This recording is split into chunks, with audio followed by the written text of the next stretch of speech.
Boa noite. Hoje, dia 23 de novembro de 2020, continuamos com o nosso Evangelho online. Agora, trazendo convidados aí para falar um pouquinho dos variados assuntos. E já vou solicitando, se alguém quiser abrir a câmera. Hoje a gente tá liberado, tá? O nosso palestrante falou que gosta de ver a carinha de todo mundo. E aí, se alguém quiser, não é obrigatório, pode abrir a câmera, tá? Eu vou deixar minha câmera aberta a palestra inteira. E então a gente já vai nos tranquilizando, elevando os nossos pensamentos a Deus, a Jesus, agradecendo mais uma vez por estarmos reunidos no ambiente virtual, mas com as energias reunidas num só pensamento, numa só união, para podermos ouvir um pouquinho das palavras dos nossos palestrantes, para aprendermos um pouquinho e podermos colocar no nosso dia a dia, pedindo para que o Senhor nos intua, nos auxilie, nos proteja, para que tudo possa transcorrer tranquilamente, envolvendo nossos lares, nossos mentores, o guardião desse trabalho, envolvendo nosso querido palestrante com muito amor e carinho. Vamos iniciando a palestra da noite de hoje com a oração que Jesus nos ensinou. Pai nosso que estás no céu, santificado seja o vosso nome. Venha a nós o vosso reino. Seja feita a vossa vontade, assim na terra como no céu. O pão nosso de cada dia nos dai hoje. Perdoai as nossas ofensas, assim como nós perdoamos a quem nos tem ofendido. E não nos deixeis cairmos em tentação, mas livra-nos, Senhor, de todo mal. Que assim seja, graças a Deus e graças a Jesus.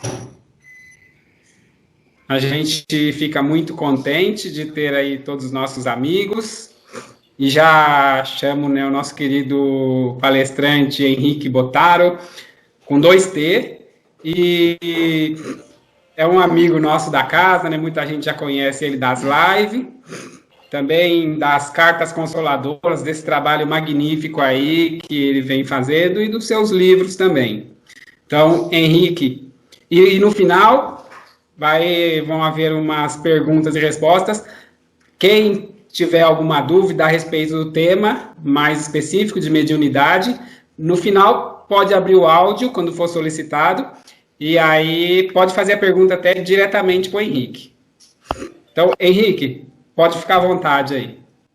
Tá, muito obrigado. Tá me ouvindo bem, Daniel? Muito bem. Então, boa noite a todos dessa casa maravilhosa que me acolhe já há quase 14 anos. É um prazer estar aqui com vocês. Foi muito agradável da parte da Dora nos convidar para estar aqui hoje.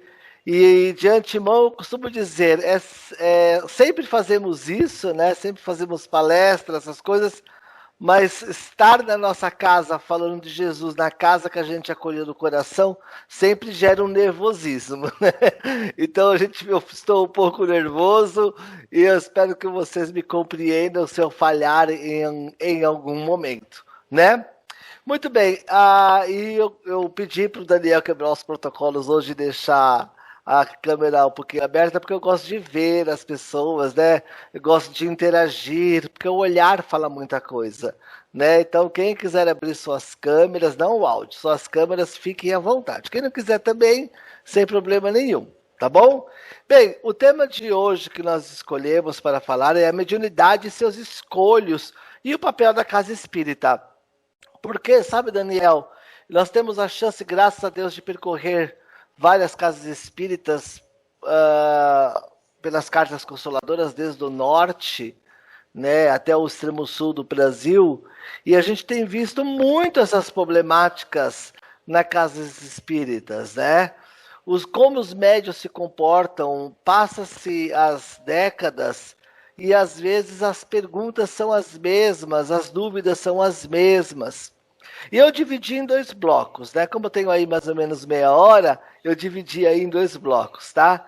O primeiro bloco eu vou falar sobre a mediunidade no geral e os seus escolhos. Para quem não sabe o que é escolho, é o que? É a pedra no caminho, as barreiras, as dificuldades, né? E os outros 15 minutos eu vou falar o papel da casa espírita, no que nós temos observado por aí. Né? Primeira coisa, nós temos que entender a definição de médium, tá? O Kardec, ele fala, a mediunidade ela é inerente ao ser humano. Ótimo, perfeito. Portanto é que a mediunidade, ela nem pertence ao espiritismo, né? A mediunidade pertence à humanidade. Desde os seus primórdios, nós temos relatos de fenômenos mediúnicos dentro da história. O que o Kardec fez? Ele uniu a mediunidade com Jesus, né? Ele apresentou a mediunidade com Jesus, tá bom? Então isso é muito interessante. Médium, todo mundo é. Tem aquele médium que sente a avó no Natal, sente o pai no Ano Novo, entendeu? Sente o arrepio no finados. Mas esse não é propriamente o médium dito, né? O médium, ele é o ostensivo. Quem que é considerado o médium ostensivo? Aquele que trabalha com a mediunidade, aquele que tem um contato maior com os espíritos, né? E quem tiver perguntas para me fazer no final, pode fazer, porque eu adoro responder perguntas, tá? O que eu não souber, a gente pula e tá tudo certo. Tá bom? Então, olha só. Uma coisa que é muito interessante que nós entendamos é o seguinte. Sabe, Daniel e amigos, uma coisa que nós vemos muito na casa espírita, que nós também temos que aprender, né? Nós estamos em pleno século XXI e nós temos que deixar algumas coisinhas para trás. Tem muitos médios que viram e falam assim, ai, a minha missão como médium. Eu acho, particularmente dizendo, essa expressão é tão descabida, né? Porque nós não somos médiuns missionários, né? Entendamos isso. Quem são os médiuns missionários? São aqueles médiuns que vêm com grandes responsabilidades de direcionar uma grande massa. Nós temos aí Madre Teresa de Calcutá, Irmã Dulce, nós temos aí, temos Chico Xavier, temos Divaldo Pereira Franco, temos tantos outros líderes religiosos que vêm, que têm a sua mediunidade. Eles sim são médiuns missionários. A maioria de nós outros, o seu 99%, nós somos médiuns de provas. Nós somos médiuns de provas e expiação. Então seria interessante desde já nós pararmos um pouco com a minha missão como médium me soa assim tão aquela coisa assim. Eu estou num patamar, sabe, Daniel? Eu estou num patamar e eu vou me sacrificar para descer do meu altarzinho, porque a minha missão é socorrer a grande massa. E eu acho que não é isso, né? Nós temos que entender muito bem o que é o ser um médium. Nós não somos médiums de missão. Nós somos médiums de provas. Por quê? Porque nós viemos de um pretérito aí milenar, trazendo a nossa bagagem de equívocos, que é muito compreendida pelo plano espiritual. Porque se você for pegar na própria história, nós somos alfabetizados há menos de 500 anos, se você for ver. Porque antigamente, quem tinha acesso aos livros, à escrita, à alfabetização, era somente a nobreza. E a maioria de nós outros pertencíamos à grande plebe, como ainda continuamos participando. Então também é compreensível por parte deles entender que nós estamos ainda nas primeiras... Quem tem mais de 40 anos vai entender o que eu estou falando. Nós estamos lendo as primeiras páginas do Caminho Suave, sabe? Nós estamos lendo aquela apostilazinha, aprendendo o beabá. Então é natural isso. Então, já que é natural, mas também é importante que aprendamos. O importante é que nós saibamos nos colocar perante a mediunidade, né? Uma coisa que a gente vê muito nas casas espíritas, porque a mediunidade, ela é uma ferramenta sublime. Nós vamos ter que prestar contas dessa mediunidade quando retornarmos, né? Lembremos da parábola dos talentos. Nós vamos responder por essa mediunidade da mesma forma que um pai e uma mãe responderá pela educação do seu filho que recebeu com esse intuito de educá-lo. Então todos nós temos responsabilidade e vamos prestar conta dessa responsabilidade. E a mediunidade não é diferente, então por isso que nós não temos o direito de banalizar a mediunidade, nós não temos o direito de vulgarizar a mediunidade. E muita coisa que nem acontece, sabe, Daniel, quando acontece a muitas pessoas que vão nas casas espíritas pela primeira vez, sempre tem aquele médium que por carência ou por qualquer problema, ele gosta muito de aparecer perante os novatos, né? Dizer, eu sou médium, olha irmão, você estava aqui na palestra, eu vi um espírito do seu lado, eu vi um irmãozinho do seu lado, isso é coisa tão óbvia para nós espíritas. Porque espírito que não falta, tem espírito aqui, espírito aqui, espírito aqui, espírito ali, é espírito para dar com pau. Kardec fala, né? Que nós estamos tão imersos no mundo dos espíritos ao ponto de não conseguirmos pensar por nós mesmos. Então nós temos que parar também um pouco dessa mistificação da mediunidade, né? O médium, ele tem que ser um medianeiro, ele é um carteiro do além, não é só de cartas psicografadas não, mas ele leva o consolo às pessoas, né? Então, nós não podemos, através dos nossos equívocos, ridicularizar a doutrina espírita com os nossos vícios mediúnicos, né? Porque as pessoas que vêm à casa espírita buscar um acalento através do médium, eles se impressionam, porque eles não conhecem o médium, não conhecem a mediunidade. Aí você chega lá na casa espírita, por exemplo, vamos pegar um exemplo clássico, que eu já vi em muitos centros espíritas, né? Que a pessoa entra na câmara do passe, o médium só falta uivar, entendeu? Porque eles ficam fazendo assim, faz assim, sobe para lá e pula para cá. Parece mais que está fazendo uma aeróbica do que propriamente aplicando o passe. Então, o médium, ele tem que ter essa educação mediúnica, sabe, amigos? O médium, ele tem que se controlar, ele tem que se pôr.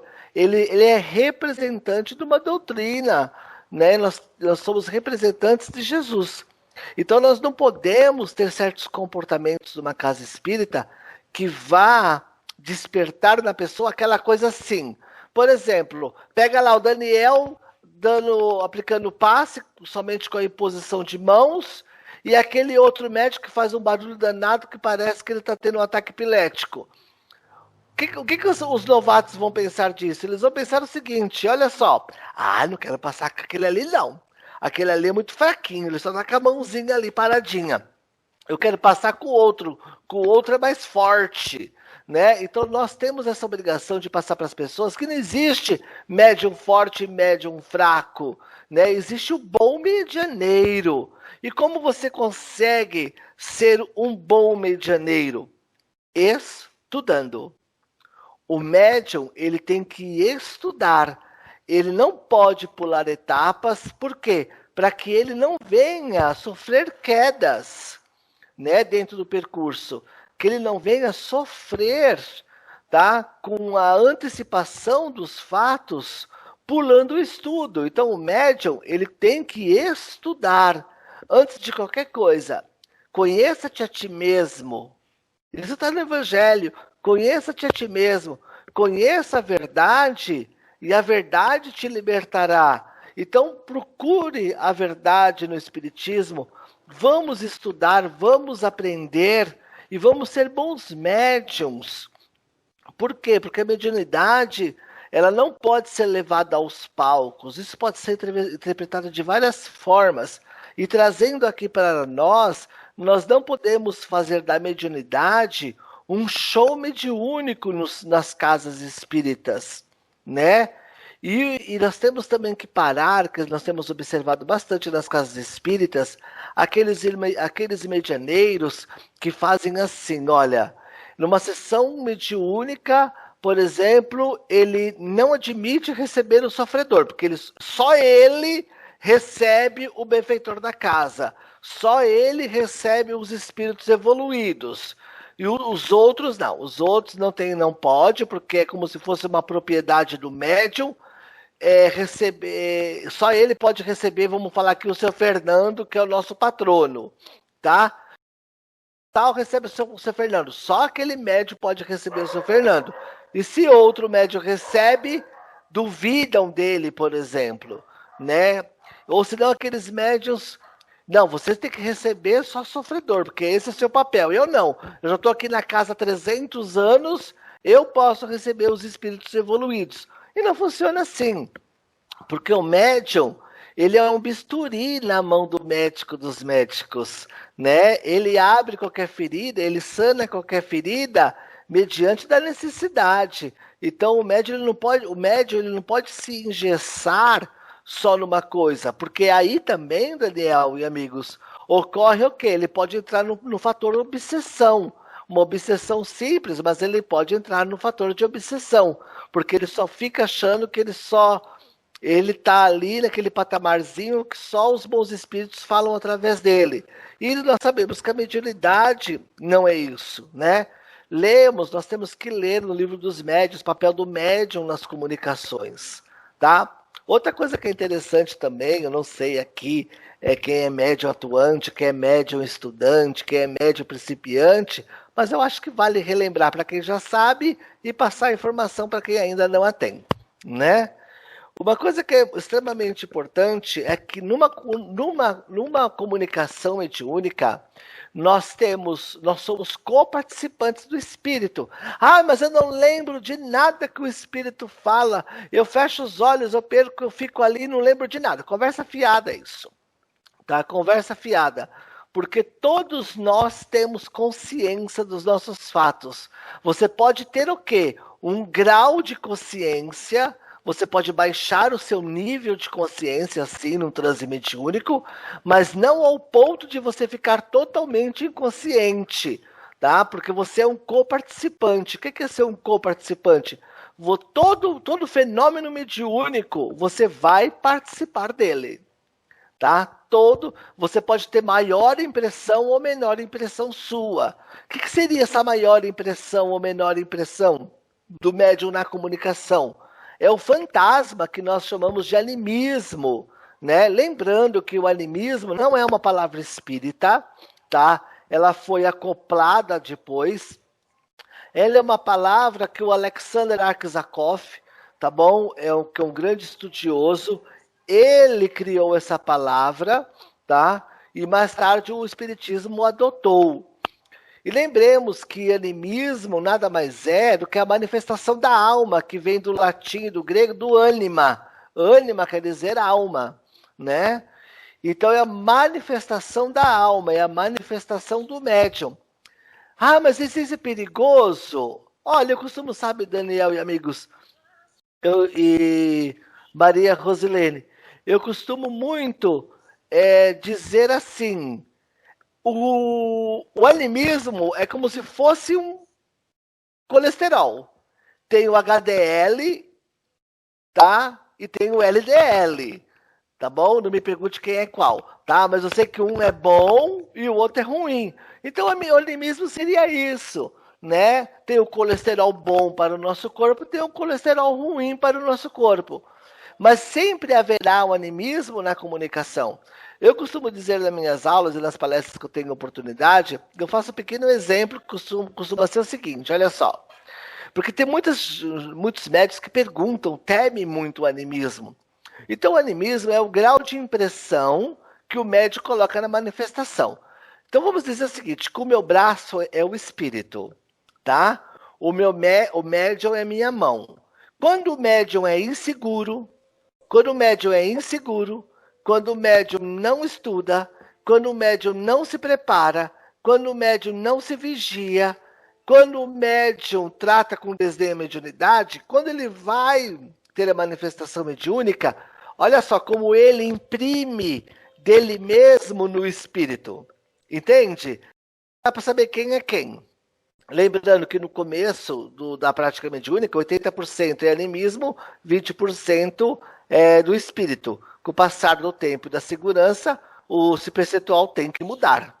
Agora, o médium, olha que interessante, o médium que estuda, o médium que se prepara, o médium que trabalha, o médium que ama, ele vai se libertando das impressões anímicas no fenômeno mediúnico. Mas olha só o meu dedão aqui em contato com o espírito que está representado pelo meu braço. Sempre vai estar ligado. Por quê? Porque nós somos co-participante. Lembrando que Chico Xavier, ele fala que através do Emmanuel fala através do Chico no livro Mediunidade e Sintonia, né? A mediunidade é intercâmbio. Então nós somos o quê? Os medianeiros, né?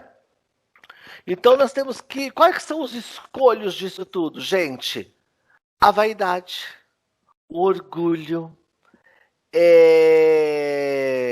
a inveja. Ai, aquele ali é médium. Ai, porque ele só recebe... Gente, nós temos que nos libertar desses comparativos e nos preocupar na nossa atuação no campo da mediunidade. Não na reprodução fenomênica do outro companheiro. Tomemos conta da nossa parte. Façamos nós o nosso melhor, que na somatória de tudo vai ter algo satisfatório, porque o mérito, amigos, de qualquer fenômeno mediúnico não é do médium. Tá? O mérito sempre será da espiritualidade e o mérito sempre será de Jesus. Isso nós vamos... Porque o Chico fala, né? Que o médium é que nem grama. Morre uma aqui, sai daqui, nasce outra ali. Então o médium sempre haverá na humanidade fazendo o trabalho da espiritualidade. Então nós temos que tomar cuidado com esses escolhos, sim. Que é a vaidade, médium que se acha estrela, médium que quer aparecer perante aos outros. Nós temos que viver aquilo que nós estudamos, né? O nosso evangelho não ensina nada disso. E a outra parte, o assunto é muito mais longo, tá, gente? Mas eu tenho pouco tempo, tá? Qual o papel da casa espírita perante tudo isso? Vamos dar aqui um exemplo, tá? Que lógico, o papel da casa espírita é muito óbvio, né? Que é o quê? Que é o papel da casa espírita é direcionar. O papel da casa espírita é dar suporte. Pronto, isso é o papel principal da casa espírita, tá? Agora, uma coisa que eu tenho observado também pelas nossas andanças por aí, Daniel e o pessoal, é o seguinte, vamos pegar um caso aqui, só para a gente poder dar uma formatação no papel da casa espírita. Nós estamos falando de mediunidade, né? Vamos pegar assim aquela pessoa que chega no centro, super com a mediunidade aflorada, digamos assim, tá? E tem dirigentes e tem pessoas da casas espíritas que viram e falam assim, mas essa pessoa precisa trabalhar. Os médios equivocados fazem isso. Não, essa pessoa precisa trabalhar. Não, essa pessoa é uma super mega médium. Deu para você entender? Ela gira a cabeça 360 graus, ela vomita verde, ela levita. Deu para você entender? Não, ela precisa trabalhar. Não precisa trabalhar coisa nenhuma. Essa pessoa não precisa trabalhar coisa nenhuma. Ela precisa estudar. Ela que se matricule no curso lá básico, vá conhecer primeiro ela vai se conhecer, conheça-te a ti mesmo. Aí sim, essa força mediúnica, ela vai se adequar conforme a pessoa for estudando, conforme a pessoa for se preparando. Porque senão, Daniel, se nós pegarmos e colocarmos a pessoa já para trabalhar num trabalho mediúnico, por exemplo, nós vamos ser responsáveis pela queda dela. Porque ela não tem a informação, ela não tem o preparo, ela não sabe se comportar mediunicamente, né? Ela vai atrapalhar, estruturar todinha uma mesa mediúnica, entende? E ela vai se perder, ela pode mexer nessas forças medianímicas, nós vamos poder, se ela é uma pessoa desequilibrada psiquicamente falando, ela vai sofrer grandes obsessões. Ah, mas a pessoa que ela já veio obsediada, já veio tudo, já veio. Ai, com 35 anos. Ah, você não concorda comigo? Se esperou 35 anos para aprender alguma coisa sobre mediunidade, ela não vai desencarnar se esperar mais 4 estudando. Sabe? Ela não vai esperar mais 4 anos. Ela não vai desencarnar se ela esperar mais 4 anos. Né? Então ela que vai estudar. Eu acho que as casas. Eu posso estar equivocado, mas eu nunca vi isso na casa Allan Kardec, onde nós frequentamos. O Centro Espírita Allan Kardec, nesse ponto, pelo que eu tenho observado, ele é muito severo. Entendeu? A pessoa pode chegar lá, vindo amarrada por uma cordinha, volitando e o parente puxando ela. Deu para você entender? Vai ter que estudar. Vai fazer um tratamento espiritual, entendeu? Não tem esse negócio de que, ai, mas essa pessoa tem uma mediunidade muito aflorada, ela precisa trabalhar, precisa, mas deixa ela padecer um pouquinho no sofrimento desse processo da mediunidade, para ela aprender também que quando ela estiver preparada, ela vai saber o quão importante é a informação, e a informação é através das escolhas. Uma outra coisa, aqui eu até fiz uma pergunta, né? O que a casa deve fazer quando aparece algum adulto com problema mediúnico? Estudar. O tratamento espiritual, estudar é a solução para todos os males. E se realmente essa pessoa for um médium, tiver que realmente continuar trabalhando a mediunidade, após as forças medianímicas dela estarem equilibradas, o psique dela estar equilibrado, as coisas vão se manifestar naturalmente, ela será uma ótima obreira, ela será uma ótima tarefeira no trabalho mediúnico. Aí sim, é uma semente que germinou no jardim da divindade, né? E não simplesmente uma erva daninha. Nós temos que tomar cuidado para não plantarmos ervas daninhas pulando etapas, entende, Daniel? E amigos. Uma outra coisa também, que já para terminar, que nós temos percebido demais na casa espírita, é que todo mundo quer ser médium.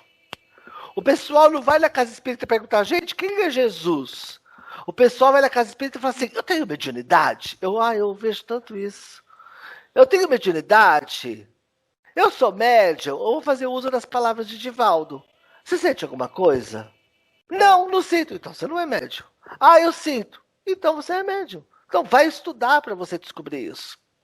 Mas antes de você ser o médium de psicofonia, de passe, de pronto-socorro espiritual, se você quer antes de ser médium de psicografia e trocentas ou tantas outras mediunidades que tem por aí, você quer ser médium?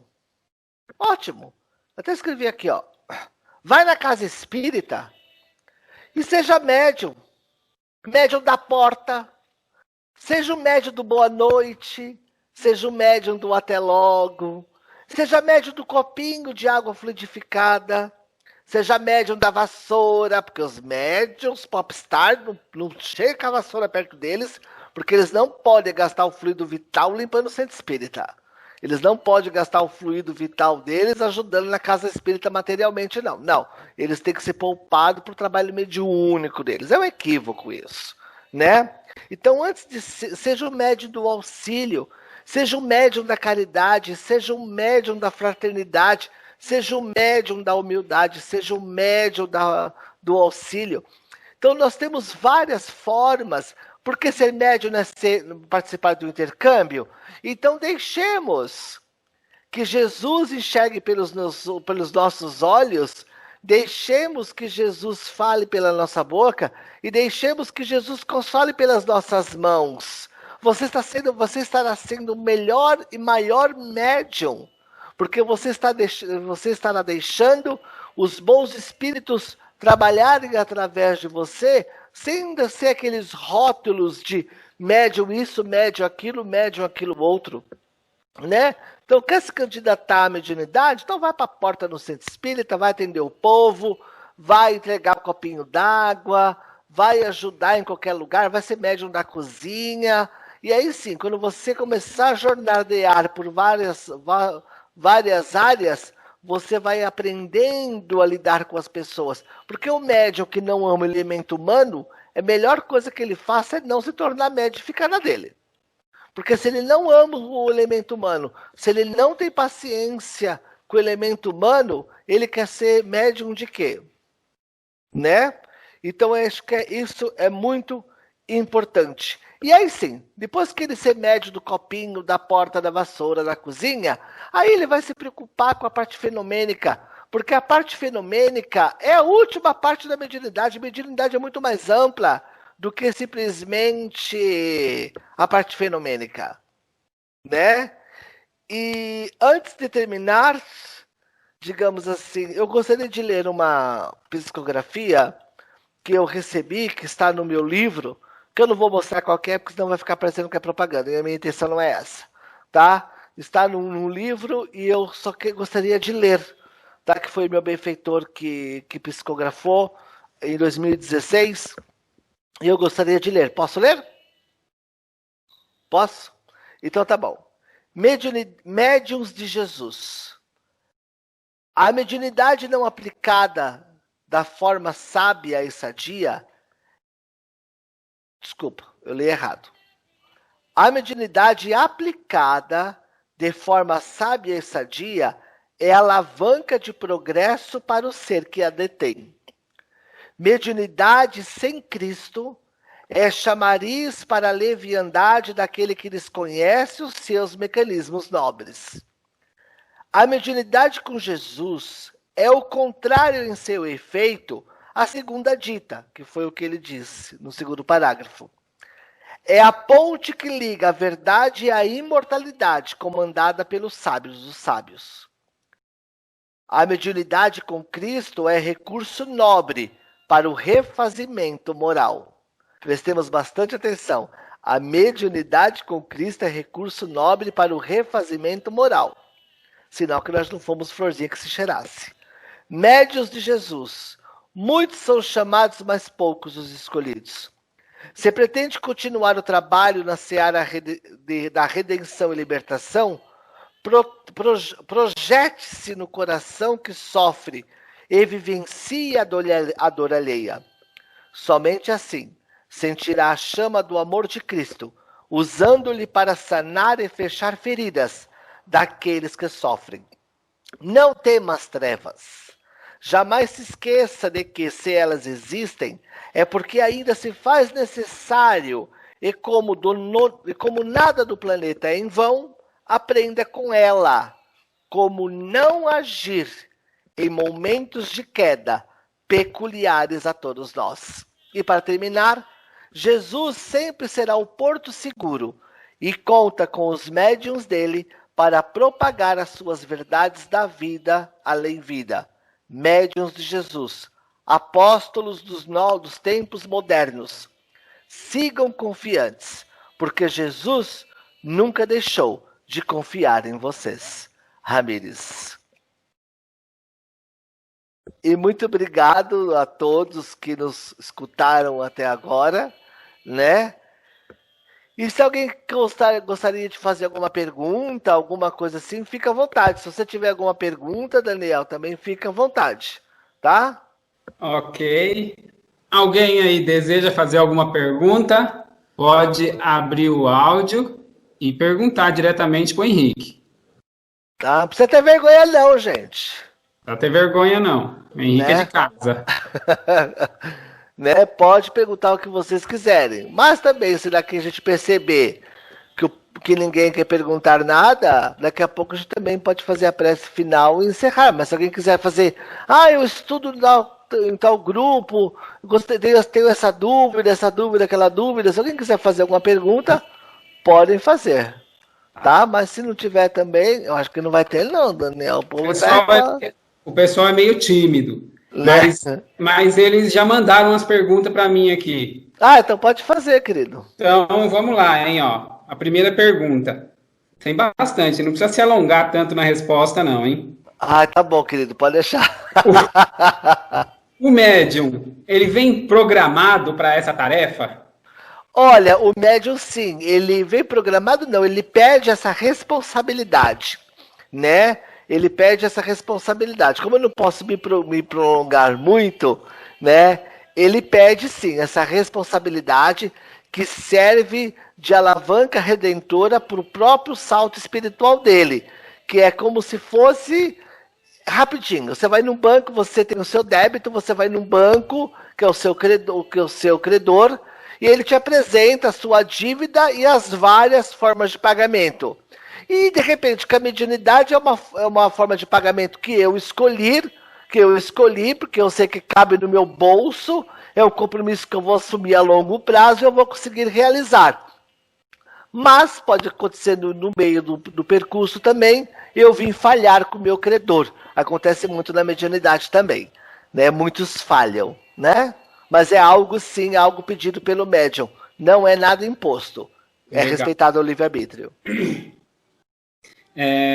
Eu vou já agradecendo aí, pedindo a paciência dos amigos aí conectados, tá? Que não é sempre que a gente tem o Henrique aí, né, com a gente, né? A gente vai aproveitar dele, hein? Bastante, hein? Então... Pode aproveitar. Eu gosto, adoro. Então vamos lá. Pode ser que eu tenha respondido já a questão durante a palestra, mas a gente coloca aí, você coloca. O que você diria para uma pessoa que tem muita vontade de ser médium, para trazer aquelas belas mensagens de psicografia, mas não sente nenhum envolvimento, seja na casa espírita ou fora da casa espírita? Olha, eu vou falar o que o Divaldo falou, né? Se você quer ser um médium, posso usar a psicografia como exemplo, mas que serve para todas as áreas, tá? Se você quer, lembrando que a psicografia é a mediunidade mais passiva de ser treinada, tá? Isso o próprio Kardec fala, né? Treine durante 7 dias. Se você não conseguir nada, treine durante 7 semanas. Se você não adquirir nada, treine durante 7 anos. Se você não conseguir nada, treine durante 7 reencarnações. Chega uma hora que você vai conseguir, porque você é só treinando. Agora o médium, aquele que ele vê, que ele anseia em querer ser médium, mas ele não produz nada mediunicamente falando, isso mostra que não é para ele desanimar, poxa. Ele pode ser o médium do amor, o médium da fraternidade, o médium da solidariedade, não propriamente sendo o médium de fenômenos, né? Que ele persista e estude. Médium do amor, né? Ah, com certeza. Porque médium de corporação tem um monte, médium do amor tem tão poucos. Então, né? E o contrário também. Tem pessoas que vivem sentindo um envolvimento, seja na casa espírita ou mesmo fora da casa espírita, mas assim, morre de medo, tá doido para se livrar disso. O que você diria aí para ele? Olha, eu diria que aquela pessoa que tem a dívida foi no banco perante o seu credor, o credor deu várias parcelas, várias opções de forma de pagamento, você aceitou, só que você não está cumprindo com aquilo que você se comprometeu. Lembrando que ninguém é obrigado a ser médium, tá? A doutrina espírita, ela defende muito o livre-arbítrio. Só que você também vai responder o porquê que você não colocou em prática. Pô, você veio aqui, pediu. Você está com fome, Daniel. Você veio na minha casa, pediu um prato de comida, eu te dei. Você deu uma garfada e jogou a comida na rua? Você não concorda que você vai ter que responder por isso? Você desperdiçou, né? E outra coisa, uma coisa que eu não entendo, como é que pode um espírito ter medo do outro espírito? Porque nós somos espíritos. Se o meu espírito sair do corpo, eu desencarno ao vivo. Aqui agora. Se eu deixar minha matéria, nós somos espíritos. A única diferença é que nós temos aí o corpo material. Mas todo mundo é espírito, não sei por que esse medo. Certo. A mediunidade, ela pode causar algum transtorno psíquico, psicológico para a pessoa que pratica ou que exerce essa característica? Olha, me veio agora na cabeça um exemplo. Uma enxada na mão de um lavrador que vai ao campo para trazer o sustento à família é uma ferramenta bem usada, não é? Agora, aquela mesma enxada na mão de pessoas que não sabem usar ela pode ser objeto de morte. Não é? O que eu estou querendo dizer com isso? Que se você tem uma mediunidade, primeiro que ninguém vai ficar louco por ser médium, tá? Não vai gerar transtorno nenhum. O que pode até as forças medianímicas acalmarem, digamos assim, falando de uma forma bem popular. O que pode acontecer é essa pessoa não se cuidar, ela vai entrar no que nós conhecemos nos quadros das obsessões. Obsessões simples, obsessão severa, subjugação.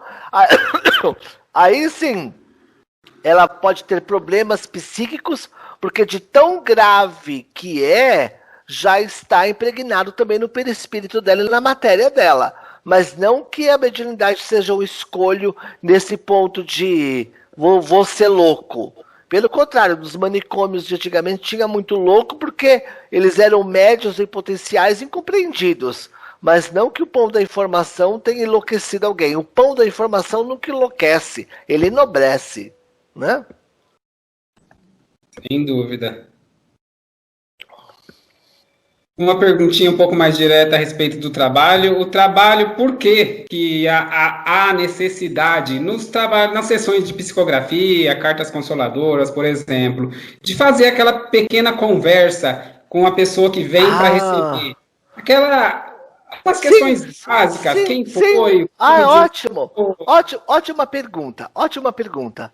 Lembrando, médium não é mágico. A gente não tira coelho de cartola. Né? No próprio livro Mediunidade e Sintonia do Chico Xavier, ele fala que médium é um medianeiro, ele é um intérprete. Ele é intérprete de quem?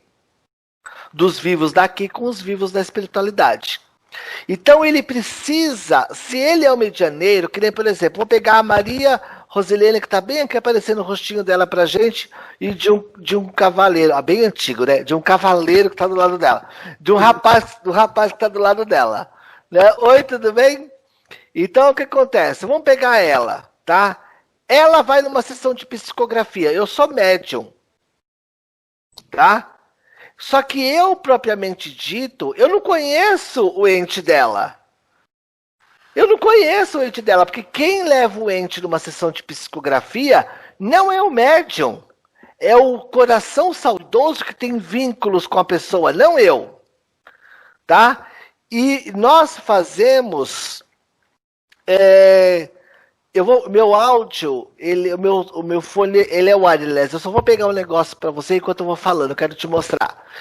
O Chico Xavier, lá em Uberaba e Pedro Leopoldo, quando ele fazia sessões de psicografia, né, ele fazia o quê? Ele ficava sentadinho, anotando o nome de quem queria uma mensagem psicografada do seu ente. Por que nem, por exemplo, a Maria Rosilene vai numa sessão de psicografia nossa? Eu não conheço o ente dela. Se chega, pode vir o obsessor dela querendo tirar com a cara dela, se passando pelo ente dela. Eu vou psicografar uma coisa que não tem nada a ver com ela. Eu vou frustrá-la. E o que era para aumentar a fé dela, eu posso destruir a fé dela. Olha a minha responsabilidade. Tá? Porque tem muitos médiuns fraudulentos por aí que eu não vou entrar em detalhe. Tá? Então acontece. Chega ela numa sessão de psicografia. Eu sou médium, sou medianeiro, eu tô aqui. Aí vem ela, a Maria Rosilene, para vir conversar comigo. O coração saudoso dela também se aproxima, porque se eu sou médium, eu sou medianeiro. Medianeiro está no meio. Então vem ela daqui e vem ele daqui, o espírito, tá? E aí sim, eu como medianeiro, eu vou sentir as necessidades dela e as necessidades do espírito. Aí sim, casa-se as coisas. E se alguém tem dúvida disso, olhem aqui, ó. Chico Xavier com uma mãe com um papelzinho na mão. Olha aqui a pranchetinha dele na mão, olha lá, ó. Ele anotando, e uma vez foi perguntado para ele, Chico, por que você pega o nome do ente amado? Olha aqui, ó. Você pega, ó a foto do ente dela na mão dela aqui, ó. Para quem achar, não, ela podia estar perguntando alguma outra coisa. Não, era só psicografia mesmo. Aqui a foto do creio que deve ser do filho, e o Chico anotando o nome, né? E nós trabalhamos igualzinho o Chico Xavier. Existe duas, porque o médium é mágico. Não me prolongando. Existem duas situações. Quando você passa em acolhimento, tá? O pessoal fala em entrevista. Uma que eu agarro ranço desse nome porque não é entrevista. Porque quem entrevista é jornalista. O médium, ele só tá ali para perguntar, você é fulano, você é ciclano, tá? Ele morreu do quê? Tá. E aí ele já vai sentindo. A psicografia, amados, ela termina na folha do papel, mas ela começa ali na fila. Porque o médico já começa a sentir o ente, já começa a falar algumas coisas. Olha, eu tô sentindo assim, tô sentindo assado. E o médico tem que perguntar para saber se aquilo que ele está sentindo corresponde ao ente da pessoa. Entendeu? Então, porque de repente ele pode se equivocar, né? Então ele tem que saber se certificar se aquilo que ele está sentindo corresponde com o espírito do ente da família, né? Porque uma coisa também que é importante sabermos, voltando a falar que mediunidade é sintonia, tá? Então precisa estar presentes as partes para que o médium sinta ou não a presença do espírito, tá? Então, para quem tem dúvida, volta a mostrar aqui, ó. Chico Xavier na pranchetinha, a mãezinha lá com a foto na mão, ó, ela tá conversando com ele, e foi perguntado para ele, Chico, você que é a maior antena mediúnica, por que você conversa com as pessoas? Porque eu preciso sentir, porque quem me traz o ente não sou eu, entendeu? Eu só levo a carta. Quem escreve é outra pessoa, digamos assim, pegando a ideia do carteiro, né, do correio. Então, por isso que nós conversamos com as pessoas. Só que existe uma diferença, tá, Daniel e amigos? Quando você afirma para a família as sensações que você está tendo, é diferente de você ficar especulando a vida da pessoa. Tá? Você também ficar especulando a vida da pessoa. Aí também já não vale, né? Mas tanto é que as pessoas do Kardec, não sei se tem pessoas aqui que já passaram, tá? Eu estou tendo uma vaga memória que eu estou me recordando, se eu não me engano, a Maria Rosilene, quando eu olhei o rapaz fez assim, ó, eu me recordei, eu acho que eles já receberam do filho especial deles, não é isso? Né? Então, né? Então, muito obrigado, né? Então, as pessoas que já passaram por nós sabem, eu já falo, não me fala nada, deixa que eu falo, para ver se aquilo que eu estou sentindo tem coerência com a família. Então seria mais ou menos isso. Desculpe se eu me prolonguei, mas eu achei necessário. Muito bom. Legal. Alguém quer fazer alguma pergunta? Ainda dá tempo. Uma última pergunta. Eu estou sabendo de um livro aí que chama As Baladas dos Séculos, O Despertar de um Cristão. Esse livro já foi lançado? Olha, ele já foi assim, né? Não, né? Porque entrou a pandemia, né? E eu não lancei esse livro ainda. Só estão adquirindo esses livros quem vem na minha casa fazer doações de alimentos para a campanha de Lar em Lar, que é feita pela Sol Rosa, que está aqui presente conosco, nos assistindo, e por mim. Mas ainda publicamente eu ainda não...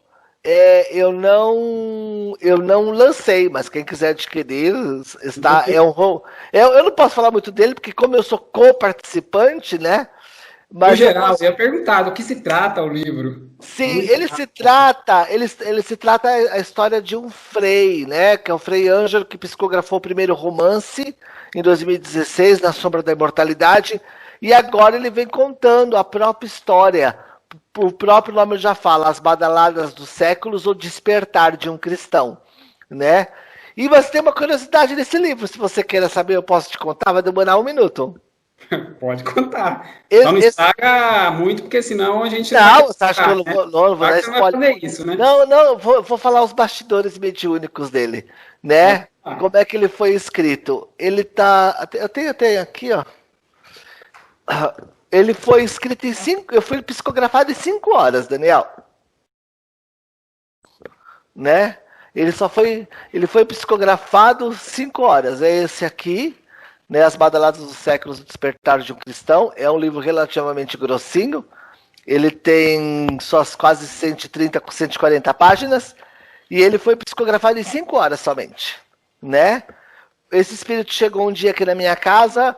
Eu já tinha contato com ele, né? Fazia 4 anos que ele não aparecia. Quando ele entrou, eu quase falei assim, nossa, quem é vivo sempre aparece, né? Não, tô brincando. Né? É vivo, né? Não falei. Né? Eu só cumprimentei ele e falei assim, gostaria de escrever um livro, um novo livro. Eu falei assim, tudo bem, que poxa, que bacana, né? Aí ele falou assim, mas eu quero vir da meia-noite a 1. Eu falei assim, não. Meia-noite, não, vamos colocar a ordem no negócio, porque da meia-noite a 1 não funciona, né? Porque eu levanto cedo, enfim.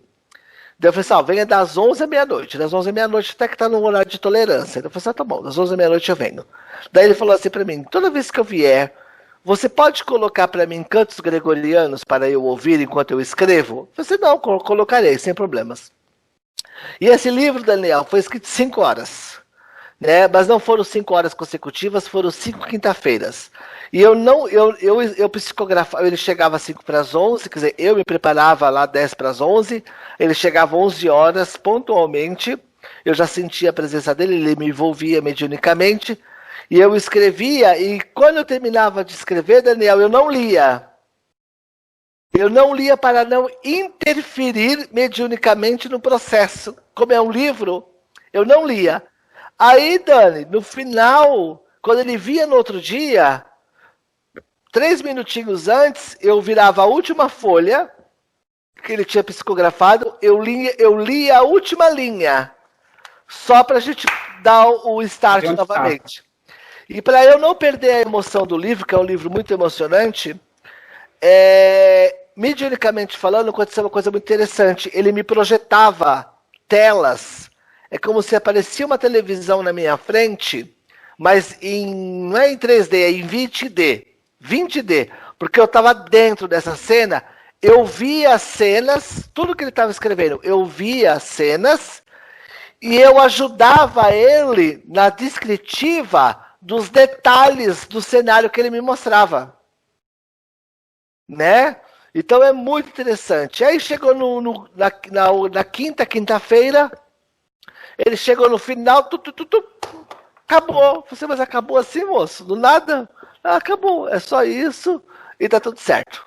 Né? Então esse livro particularmente muito interessante, e quando as pessoas adquirirem para nos ajudar na campanha, acho que vão gostar do romance. Né? É um romance muito interessante. Legal, né? Muito bom. Mas como é que você ficou sabendo desse livro? Fiquei sabendo, né? Olha, nós temos gente da Espanha aqui, você sabia? Da Espanha, legal. Acabaram de falar aqui agora, ó. Muito Fernanda. Bom. Muito bom. É isso aí. Graças a Deus, a pandemia também possibilita isso, né? A gente tem que tirar o que de melhor, né? E aí a gente consegue levar para vários lugares aí essa palavra aí, aproveitando essa oportunidade. Sim, né? Com certeza, oportunidade dada a todos nós. E muito obrigado a todos vocês que pacientemente nos ouviram até agora. Desculpe desculpe se em algum momento eu os decepcionei dentro do tempo e do espaço, né? E se em algum momento me perdoem se eu os decepcionei em algum momento, né? Eu espero ter somado aí um pouquinho com vocês e nos veremos aí em breve. Maria Rosilene, eu gostaria de te fazer um convite, porque eu não sei se eu vou conseguir falar com você, eu vou fazer agora. Eu tenho um programa chamado Cartas Consoladoras, não sei se você tem visto nas redes sociais, que são relatos de familiares. Eu gostaria de convidar você e o seu esposo para participar. Daniel, você passa meu telefone para eles depois, vocês me chamam no WhatsApp, por gentileza? Eu passo, tá, sim. Tá? São meus alunos mais assíduos desse ano, hein? Sério? Os dois e mais parentes. E são pessoas boníssimas, são pessoas boníssimas. Parabéns, fico muito feliz, porque são novos do Espiritismo, né, Daniel? Que foram através, creio eu, das cartas, não sei, creio eu, que vocês despertaram e estão aí. Que Jesus abençoe muito, muito, e parabéns. Parabéns pelas pessoas maravilhosas que vocês são. Obrigado.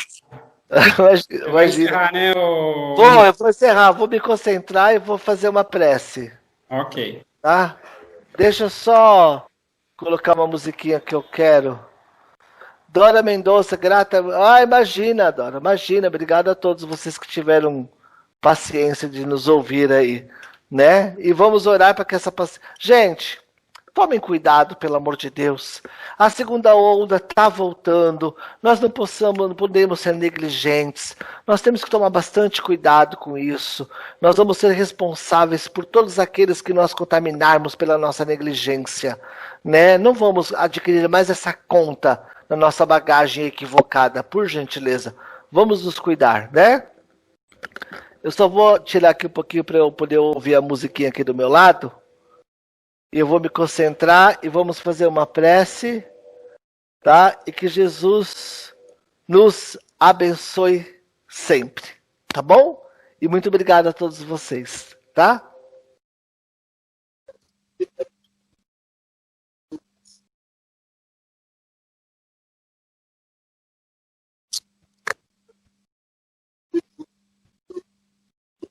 Senhor Jesus, nesse momento, como forma de agradecimento, eu queria simplesmente orar. Dizer muito obrigado, Senhor Jesus Cristo, por você estar do meu lado no meu caminhar. Nos meus momentos de fraqueza, às vezes que dobrei meu joelho no chão, chorando desesperadamente, pedindo auxílio a alguém, um passante, a um irmão.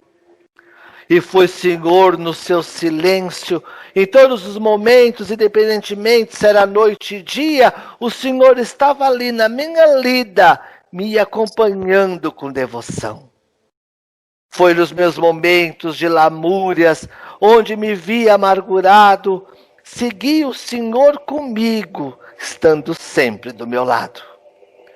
E neste momento que desperto me encontro, neste momento de oração, o que eu posso dizer-te, amigo Jesus Nazareno, é obrigado, meu irmão. Obrigado por todos os momentos que o Senhor esteve comigo.